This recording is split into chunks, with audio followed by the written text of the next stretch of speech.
Opposition leader Sindh Karachi के मसाइल पर बरस पड़े। अली खुर्शीदी ने रेड लाइन मंसूबे को तनकीद का हदफ बनाया। कहा कि शहरी कर्ब और अजाब की ज़िंदगी गुजारने पर मजबूर है।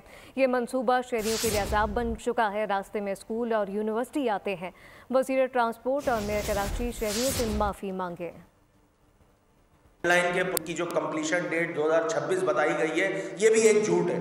इस रोड पे जितने लोग रहते हैं और आसपास की आबादी रहती है, उनकी जिंदगी जो है वो तो अजाब बना के रख दी है सिंध हुकूमत ने। पूछ लें किसी एक ऐसे शख्स से जो पहलवान कोर्ट में रहता है और उसको जॉब के लिए जाना पड़ता है शाहरा फैसल, तो शाहरा फैसल में जब वो ऑफिस आता है तो उसकी शक्ल जो है वो भूत बना हुआ होता है। ट्रांसपोर्ट का निज़ाम 16 साल से मुतलक़ुल अनान अनइंटरप्टेड आपकी हुकूमत में यहाँ मौजूद है। आप इस शहर में ट्रांसपोर्ट का निज़ाम नहीं दे सके। उस रेड लाइन के उस रोड पे कोई 6 यूनिवर्सिटीज़ मौजूद हैं, फिर कॉलेजेस मौजूद हैं। मुस्तकबिल के मेहमारों को इन्होंने धूल चाटने पे लगाया हुआ है सिंध हुकूमत वालों ने।